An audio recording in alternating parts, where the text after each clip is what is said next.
Hi friends, പുതിയൊരു വീഡിയോയിലേക്ക് എല്ലാവർക്കും സ്വാഗതം. അങ്ങനെ മാഷും കമലാമ്മയും ശ്രീജിയും വിനായകൻ എല്ലാവരും കൂടെ വരികയാണ്. അപ്പോൾ വിനായകൻ ചോദിക്കുന്നുണ്ട്, എന്താ സാറേ, എന്താ കാര്യം എന്ന് ചോദിക്കുമ്പോൾ, അയ്യോ പേടിക്കണ്ട, ഞാൻ വിക്രമിനെ പിടിച്ചുകൊണ്ട് പോകാനൊന്നും വന്നതല്ല. നിങ്ങളുടെ അച്ഛനുണ്ടല്ലോ, അച്ഛനെ കാണാൻ വന്നതാ. താനിങ്ങോട്ടും ഒന്ന് നീങ്ങിന്നേന്ന് മാഷോട് പറയുകയാണേ. അപ്പോൾ വിക്രം ചോദിക്കുകയാണ്, എന്താ സാർ, എന്താ കാര്യം എന്ന് ചോദിക്കുകയാണേ. അല്ല, മിസ്സിങ്ങിന് നിങ്ങൾ പരാതി കൊടുത്തിട്ട് ആളെ തിരിച്ചു കിട്ടുമ്പോൾ നിങ്ങൾ സ്റ്റേഷനിൽ വിവരം അറിയിക്കണ്ടേ, അത് നിങ്ങൾ ചെയ്തോ എന്ന് ചോദിക്കുകയാണേ. അതുകൊണ്ട് എനിക്ക് കുറച്ച് കാര്യങ്ങളൊക്കെ അറിയാനുണ്ട്. 3 ദിവസം കാണാതായ ആളല്ലേ എന്നൊക്കെ പറയാനേ. അന്നേരം കമലാ പറയാണ്, സാറേ, മാഷിക്ക് ഇപ്പോഴും തീരെ ശരിയായിട്ടില്ല, സുഖമില്ലാണ്ട് തന്നെ ഇരിക്കുകയാണെന്നൊക്കെ പറയാൻ കേട്ടോ. ആ സുഖമില്ലാണ്ട് ഇരിക്കുകയാണെന്നുണ്ടെങ്കിൽ മോൻ്റെ കൂടെ പല സ്ഥലങ്ങളിലേക്കൊക്കെ നടക്കുന്നുണ്ടെന്നാണല്ലോ ഞങ്ങൾ അറിഞ്ഞത് എന്നൊക്കെ പറയാനേ. അപ്പോൾ കാര്യങ്ങൾ ഞങ്ങളും കൂടെ അറിയണ്ടേ എന്ന് ചോദിക്കും കേട്ടോ. അപ്പോൾ വിനായകജിക്ക് എന്ത് കാര്യങ്ങൾ സാറേ എന്ന് ചോദിക്കുമ്പോൾ വിക്രം പറയാണ്, അതേ, സാറിനെ പറഞ്ഞയച്ചത് ആരാണെന്ന് നിങ്ങൾക്ക് മനസ്സിലായില്ലേ? സാറിനറിയാം അച്ഛൻ മിസ്സിങ് ആയതിൻ്റെ പേരിൽ ആരാണെന്നുള്ള കാര്യം. കാരണം ഇപ്പോൾ അതേ സാറ് തന്നെ കറക്റ്റായിട്ട് പറഞ്ഞല്ലോ, മിസ്സിങ് ആയി, തട്ടിക്കൊണ്ടുപോയി, ഒളിവിൽ താമസിപ്പിച്ചു എന്ന്. അത്രയൊക്കെ സാറിന് മനസ്സിലാക്കാൻ പറ്റുന്നുണ്ടെങ്കിലേ അതിൻ്റെ പിന്നിലുള്ള ആളും സാറ് തന്നെ മനസ്സിലാക്കിയിട്ടുണ്ടാവും. ആ ആൾക്കാർക്ക് ചെറിയ സംശയം, നമ്മൾ ആരെങ്കിലും സംശയിക്കുന്നുണ്ടോ എന്ന് അതറിയാൻ വേണ്ടിയിട്ടാണ് സാറ് വന്നിരിക്കുന്നത് എന്ന് വിക്രം മുഖത്ത് നോക്കി തന്നെ പറയാൻ കേട്ടോ. അപ്പോൾ സാബു ആകെ ചമ്മിപ്പോവുകയാണേ. അപ്പോൾ സാറ് ചെന്ന് പറഞ്ഞിരിക്കും, ഞങ്ങൾക്ക് ആരെയും സംശയമില്ലാന്ന് എന്ന് പറയാണ്. അപ്പോൾ വിക്രമിനോട് പറയണേ, അതെ, അത് പറയേണ്ടതൊക്കെ ഈ നിൽക്കുന്ന ആളാണ്, താൻ ഇങ്ങോട്ട് നീങ്ങിക്കിടോ എന്നൊക്കെ പറയാണ് കേട്ടോ മാഷോട്. അപ്പം മാഷ് പറയാണ്, വിക്രം പറഞ്ഞത് ശരി തന്നെയാണ്, ഞങ്ങൾക്കിപ്പോൾ തൽക്കാലം ആരെയും സംശയമൊന്നുമില്ല. പക്ഷേ ഞാനിപ്പോൾ എന്തായാലും ഒരു പരാതി തരാൻ ഉദ്ദേശിച്ചിട്ടുണ്ട്. കാരണം എന്നെ തട്ടിക്കൊണ്ടുപോയത് ആരാണെന്ന് അറിയേണ്ടത് എൻ്റെയും കൂടി ആവശ്യമാണ്. ഇപ്പോൾ എൻ്റെ മക്കളാണല്ലോ എന്നെ കാണാനില്ല എന്നുള്ള പരാതി തന്നിട്ടുള്ളത്. ഇനി ഞാൻ തന്നെ സ്റ്റേഷനിൽ വന്നിട്ട് ഒരു പരാതി തരുന്നുണ്ട്, എന്നെ ആരാണ് തട്ടിക്കൊണ്ടുപോയത്, അതിൻ്റെ പിന്നിൽ ആരാണെന്ന് എനിക്കും കൂടി അതറിയണം എന്ന് മാഷ് പറയുകയാണേ. പിന്നെ സാറിന് മാത്രമല്ല കേട്ടോ ഞാൻ പരാതി തരാൻ പോകുന്നത്, സാറിന് മുകളിലുള്ള കുറേ ഉദ്യോഗസ്ഥന്മാർക്കും ഞാൻ ഈ പരാതി കൊടുക്കാൻ പോകുന്നുണ്ട്. അപ്പോൾ ഞാനും വിക്രം കൂടിയിട്ട് സ്റ്റേഷനിലേക്ക് വന്നോളാം എന്നൊക്കെ മാഷ് സാബുവിനോട് പറയുമ്പോൾ സാബു ആകെ വിഷമിക്കുകയാണ് കേട്ടോ. കാരണം പരാതിയായിട്ട് വേറെ ഉദ്യോഗസ്ഥന്മാരുടെ അടുത്തേക്കൊക്കെ പോകുമെന്ന് പറയുമ്പോൾ. അപ്പോൾ സാറിനോട് വിക്രം പറയും, സാറേ, അച്ഛൻ പറഞ്ഞത് കേട്ടില്ലേ എന്ന് പറയണം. അപ്പോൾ മാഷ് പറയുന്നുണ്ട്, മാഷ് വിക്രമിനെ വിളിക്കാൻ കേട്ടോ. അങ്ങനെ സാബു പോകും. അപ്പോൾ മാഷ് വിക്രമിനെ വിളിക്കുന്നുണ്ട്. വിക്രം, ഞാൻ പറഞ്ഞത് വെറുതെ അല്ല, എനിക്കത് അറിയണം, നമുക്ക് 2 പേർക്കും കൂടി പോയിട്ട് സ്റ്റേഷനിൽ ഒരു പരാതി കൊടുക്കാം. അപ്പോൾ വിക്രമും പറയുന്നുണ്ട്, ശരി അച്ഛാ, നമുക്ക് 2 പേർക്കും കൂടി പോയിട്ടൊരു പരാതി കൊടുക്കാൻ തന്നെ പറയുന്നുണ്ട്. അതിനുശേഷം പിന്നെ കാണിക്കുന്ന ശ്രീകാന്ത് ദേഷ്യത്തോട് കൂടിയിട്ട് വീട്ടിലേക്ക് കയറി വന്നിട്ട് ശങ്കരനാരായണനോട് ദേഷ്യപ്പെടുകയാണ്. അച്ഛാ, ഇന്ന് ആ വിക്രമിൻ്റെ അച്ഛനും വിക്രമും കൂടി ഇവിടെ വന്നിരുന്നു.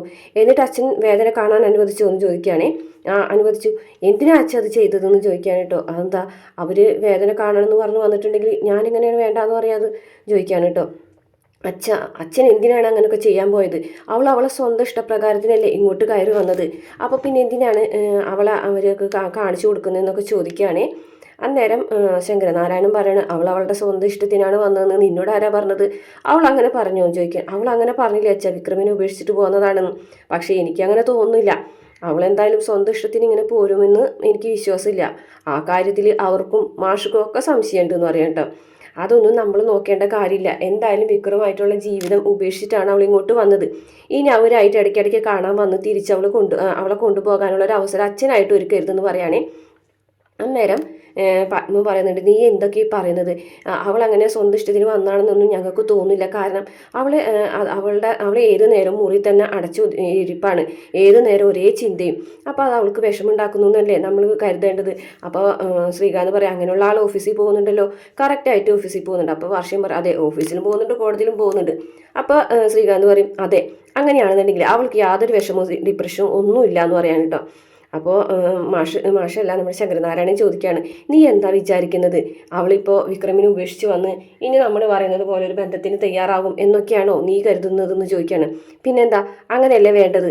അതിന് നമ്മൾ കാര്യങ്ങളൊക്കെ നേരെയാക്കണ്ടേന്ന് ചോദിക്കുകയാണ് കേട്ടോ. ശങ്കരനാരായണൻ ഉറപ്പിച്ച് തന്നെ പറയുന്നുണ്ട്, എനിക്കതിലൊന്നും വലിയ പ്രതീക്ഷയൊന്നുമില്ല.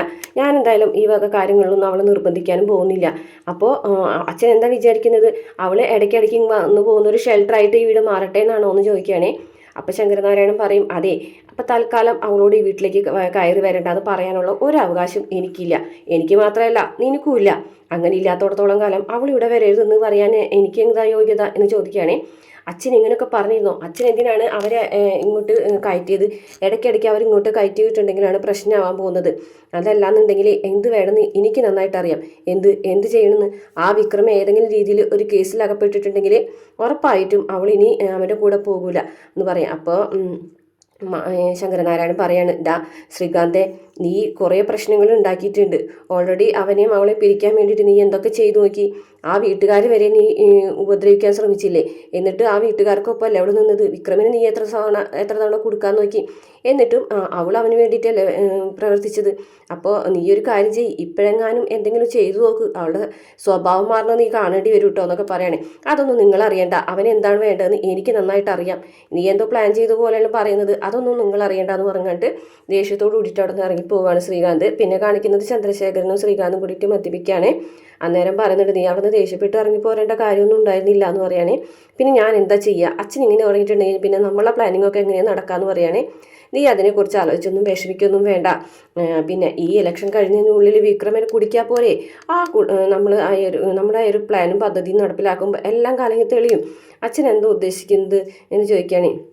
വേദ ഏത് സമയത്ത് വേണമെന്നുണ്ടെങ്കിലും കാല് മാറാൻ സാധ്യതയുണ്ട്. നമ്മൾ ഇപ്പോൾ ഭീഷണിപ്പെടുത്തിയോണ്ട് മാത്രമാണ് അവൾ അവിടെ വന്ന് നിൽക്കുന്നത്, അല്ലാതെ വിക്രമിനോട് ദേഷ്യ വൈരാഗ്യമൊന്നും ഉണ്ടായിട്ടല്ലല്ലോ എന്നൊക്കെ പറയാൻ. അത് ശരി തന്നെയാണ്. പക്ഷേ നമുക്ക് കാര്യങ്ങൾ നമ്മൾ വിചാരിച്ച പോലെ നടത്തണം. അതിന് ആ വാസവൻ തയ്യാറാവുമോ എന്ന് ചോദിക്കണം. വാസവൻ തയ്യാറാവണ്ട, നമുക്ക് ആളെ വെച്ച് ചെയ്യിക്കാം. വാസവൻ ഏതൊരാൾക്കും മക്കളെന്ന് പറഞ്ഞാൽ വലുത് തന്നെയാണ്. അപ്പോൾ അതുകൊണ്ട് വാസവൻ്റെ മോൻ എന്തെങ്കിലും സംഭവിച്ച വാസവൻ വെറുതെ ഇരിക്കുമോ? രാഷ്ട്രീയ പ്രവർത്തനങ്ങൾ നടന്നുകൊണ്ടിരിക്കുന്ന സമയത്ത് വാസവൻ്റെ മോനുണ്ടല്ലോ, അവനെ നമുക്ക് ഇല്ലാതാക്കാം. ആ കുറ്റം വിക്രമിൻ്റെ തലയിൽ വന്ന് വീഴും. അതിന് പുളിക്കൻ സാക്ഷി പറയും. ശ്രീനിവാസൻ്റെ അടുത്ത് ചെന്നിട്ട് വിക്രമാണ് അത് ചെയ്തതെന്ന് പുളിക്കൻ പറയും. അതോടുകൂടിയിട്ട് വാസവനും വിക്രമും തമ്മിലായിക്കോളും. അപ്പം പിന്നെ നമ്മൾ ഗാലറിയിൽ കളി കണ്ടാൽ മാത്രം മതി, നമ്മളായിട്ട് ഒന്നും ചെയ്യണ്ട. പിന്നെ അങ്ങോട്ട് വാസവനും വിക്രമും തമ്മിൽ നേരിട്ടായിക്കോളും. മാത്രമല്ല നമ്മളെ 2 കുട്ടികളുടെ ജീവിതവും സുരക്ഷിതാവുകയും ചെയ്യും എന്ന് ചന്ദ്രശേഖരൻ ശ്രീകാന്തിനോട് പറയുമ്പോൾ ശ്രീകാന്തിന് ഭയങ്കര സന്തോഷമാവാണേ. പിന്നെ കാണിക്കുന്നത് വേദ ഇങ്ങനെ പഴയ കാര്യങ്ങളൊക്കെ ആലോചിച്ചിരിക്കുകയാണ് കേട്ടോ. നമുക്ക് മുമ്പ് കാണിച്ചിട്ടില്ലാത്തൊരു ഭാഗമാണ് കാണിക്കുന്നത്. രാധ വിക്രമിൻ്റെ റൂമിൽ വന്നിട്ട് വിക്രമിൻ്റെ ഷർട്ട് അയൺ ചെയ്യുകയാണേ. ആ സമയത്ത് വേദ അവിടേക്ക് വരികയാണ്. എന്നിട്ട് വേദ ചോദിക്കുന്നുണ്ട്, നീ എന്തേ കാണിക്കുന്നത്? കണ്ണൂടെ നിനക്ക് എന്ന് ചോദിക്കാൻ കേട്ടോ. നീ എതിരെ ഇങ്ങോട്ട് വന്നത്? എന്താ എനിക്ക് ഇങ്ങോട്ട് വരാൻ പാടില്ല എന്ന് ചോദിക്കും. നീ ഇങ്ങോട്ട് വലിഞ്ഞു കയറിയോളന്ന് വന്നത് തന്നെയല്ലേ? പിന്നെ എന്നോട് ഇവിടെ വരണ്ടെന്ന് ആരും പറയൂല.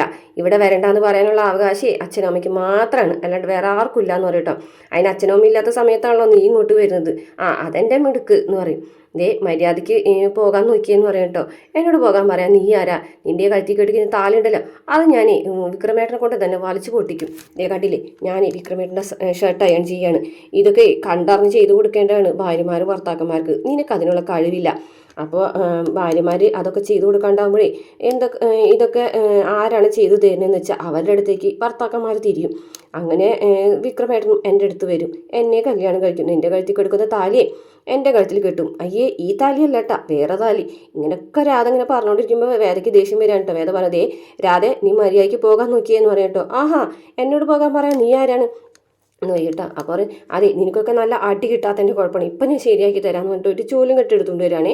അയ്യോ വേദേ, എന്നെ തല്ലല്ല ഇട്ടാന്ന് പറയട്ടോ. നിന്നെ തല്ലല്ല വേണ്ടത്, നിനക്ക് നല്ല അടിയുടെ കുറവുണ്ടെന്ന് പറഞ്ഞിട്ട് ചൂലിൻ്റെ കടവുണ്ടൊക്കെ ബാക്കിലേക്ക് നല്ല അടി കൊടുക്കുന്നുണ്ട് കേട്ടോ. ആ സമയത്ത് വിക്രം അവിടേക്ക് കയറി വരികയാണേ. അപ്പോൾ വിക്രം ചോദിക്കുക, ഈ എന്താണെന്ന് ചോദിച്ചിട്ട് പിടിച്ചു വലിക്കുകയാണ് കേട്ടോ. അങ്ങനെ വിക്രമിൻ്റെ ബാക്കിൽ വന്ന് നിൽക്കുകയാണ് രാധ. എന്താ കാര്യം ചോദിക്കുകയാണ് കേട്ടോ. വിക്രമാണോ അവളോട് ഷർട്ട് അയൺ ചെയ്യാൻ പറഞ്ഞതെന്ന് ചോദിക്കും. ഷർട്ട് അയൺ ചെയ്യാനോ? ഞാനോ? ഇല്ലല്ലോ, ഞാൻ കുളിക്കാൻ പോകുമ്പോൾ ഷർട്ട് അയൺ ചെയ്ത് മടക്കി വെച്ചിരുന്നാണല്ലോ. മാത്രമല്ല ഇവളോട് പോകാൻ പറഞ്ഞിട്ടാണല്ലോ ഞാൻ പോയതെന്ന് പറയാൻ കേട്ടോ. അപ്പം രാധ വേദ ആഹാ, നീ നുണ പറഞ്ഞാണല്ലേ എന്ന് ചോദിക്കാൻ കേട്ടോ. അത് പിന്നെ ആ ഷർട്ടൊന്നും തീരെ ചുളിവ് മാറിയിട്ടുണ്ടായിരുന്നില്ല, അതുകൊണ്ടാണ് ഞാൻ രണ്ടാമതെടുത്ത് തേച്ചതെന്ന് പറയാം കേട്ടോ. എടി നിന്നെ ഞാൻ എന്ന് പറഞ്ഞു കണ്ടിട്ട് വീണ്ടും രാധനെ അടിക്കാനായിട്ട് ചൂല് പൊക്കാണ് കേട്ടോ. അപ്പോൾ വിക്രം താണി, അയ്യോ വേണ്ട അടിക്കൊന്നും വേണ്ടാന്ന് പറയാൻ കേട്ടോ. അപ്പോൾ രാധയ്ക്ക് ദേഷ്യം വരാൻ കേട്ടോ. രാധ പറയണേ, ഞാൻ ഇനിയും വരും, ഇനി അയൺ ചെയ്ത് കൊടുക്കും എന്നൊക്കെ പറഞ്ഞിട്ട് ദേഷ്യപ്പെടുമ്പോൾ വീണ്ടും അടിക്കാനോടുമ്പോഴത്തേക്കും രാധ വേഗം തന്നെ ഓടിപ്പോകുന്നുണ്ട് അവിടെ നിന്ന്. എന്നിട്ട് വിക്രം പറയണേ, നീ എന്തിനാണ് അവൾ ചൂലുകൊണ്ട് അടിച്ചോ എന്ന് ചോദിക്കാൻ കേട്ടോ. ചൂലുകൊണ്ട് അടിച്ച്, അവൾക്കൊക്കെ ചൂലുകൊണ്ടാണ് അടി കൊള്ളണ്ടെന്ന് പറയട്ടോ. എന്നാലും വേണ്ടായിരുന്നു എന്ന് പറയാം കേട്ടോ. എന്താ വേണ്ടായിരുന്നു എന്ന് പറയുന്നത്? നിങ്ങൾക്ക് എന്താ അവളിങ്ങോട്ട് വരുന്നത് ഇഷ്ടമാണോ എന്ന് ചോദിക്കണത്. അനാവശ്യം പറഞ്ഞിട്ടുണ്ടെങ്കിലുണ്ടല്ലോ, ഞാനൊന്നും വിളിച്ച് കയറ്റിയതല്ല അവളെ എന്ന് പറയും കേട്ടോ. ആഹാ, നിങ്ങൾ വിളിച്ച് കയറ്റിയത് അല്ല, ഞാനല്ലേ വിളിച്ച് കയറ്റിയത്. പിന്നെ അപ്പം വേദ പറയുന്നുണ്ട്, ഓഹ് നിങ്ങളെ കൊണ്ട് ഞാൻ തോറ്റു. അതെ, നീ ഒരു കാര്യം മനസ്സിലാക്കണം, അവളെ ഞാൻ വിളിച്ച് കയറ്റിയതല്ല. അവളോട് എനിക്ക് പ്രേമമില്ല, നിന്നോടും എനിക്ക് പ്രേമമില്ല. നീ എൻ്റെ ഭാര്യയായിട്ട് ഒരു കാലത്തും ജീവിക്കുമെന്ന് നീ വിചാരിക്കണ്ട എന്നൊക്കെ പറഞ്ഞിട്ട് വേദനോടും പറയണതേ, നിങ്ങൾക്കും വേണം ചൂലിനടി എന്ന് ചോദിക്കാണ്ട്. ചൂലിനടിയോ? അവൾക്ക് കിട്ടിയതുപോലെ നല്ല അടി നിങ്ങളെ വെച്ച് തരാൻ എനിക്കറിയാം നന്നായിട്ട് എന്ന് പറയട്ടോ. അപ്പം വിക്രം ഇങ്ങനെ നോക്കാണ് കേട്ടോ വേദന. അത്രയാണ് ഇന്നത്തെ എപ്പിസോഡിൽ കാണിച്ചിട്ടുള്ളത്. പിന്നെ പ്രേമമാണ് കാണിച്ചിട്ടുള്ളത്. ബീച്ചിൽ ഇങ്ങനെ നടക്കുന്നതൊക്കെ ആയിട്ടുള്ളത് ഓർക്കണത് തന്നെയാണ് കേട്ടോ. രണ്ടിലേതോ ഒരാൾ സ്വപ്നം കാണുന്ന ഭാഗങ്ങളൊക്കെ തന്നെയാണത്. കാരണം ഇനി അങ്ങോട്ട് വരുന്നത് കുറച്ച് പ്രശ്നങ്ങളാണ്. കുറേ കാര്യങ്ങൾ ഇങ്ങോട്ട് അങ്ങനെ പഴയ കാര്യങ്ങളൊക്കെ ആലോചിക്കുന്നതൊക്കെ ആയിട്ട് കാണിക്കുന്നുണ്ട്. അതിനുശേഷം ഇലക്ഷനും പ്രചരണവും അതിൻ്റെ ഇടയിൽ ശ്രീകാന്തിൻ്റെയും ചന്ദ്രശേഖരൻ്റെയും പ്ലാനിങ് നടപ്പിലാക്കുന്നതും ഒക്കെ ആയിട്ടുള്ള കാര്യങ്ങൾ. അതേസമയം ശ്രീനിവാസനെതിരെ കോടതിയിൽ വേദവാദിക്കുന്നത്. പിന്നെ നമ്മുടെ ദീപ്തി എന്തോ ഒരു കടുങ്കൈ ചെയ്യുന്നുണ്ട് കേട്ടോ. തലകറങ്ങി വീഴുന്നൊക്കെ ആയിട്ട് കാണിക്കുന്നുണ്ട്. അപ്പോൾ വരുന്ന എന്തെങ്കിലും സംഭവിച്ചിട്ടോ അങ്ങനെയൊക്കെ ആയിരിക്കും. അതുമാത്രമല്ല, ശ്രീകാന്തിനെതിരെ പുതിയ പ്ലാനൊക്കെ കൊണ്ടുവന്നിട്ട് ശ്രീകാന്തിനെ കൊടുക്കാനായിട്ട് ചില പദ്ധതികളൊക്കെ ഇടുന്നതായിട്ടും കാണുന്നുണ്ട്. പക്ഷേ ഇതിൻ്റെ ഇടയിൽ ശ്രീകാന്ത് വിക്രമിനെ കൊടുക്കാനായിട്ടുള്ള കുറച്ച് കാര്യങ്ങളും കൂടി ചെയ്യുന്നതൊക്കെ ആയിട്ട് പ്രമോൽ കാണിച്ചിട്ടുണ്ട് കേട്ടോ. വീഡിയോ ഇഷ്ടപ്പെട്ടാൽ മറക്കാതെ നമ്മുടെ ചാനൽ ഒന്ന് സബ്സ്ക്രൈബ് ചെയ്ത് സപ്പോർട്ട് ചെയ്യണേ.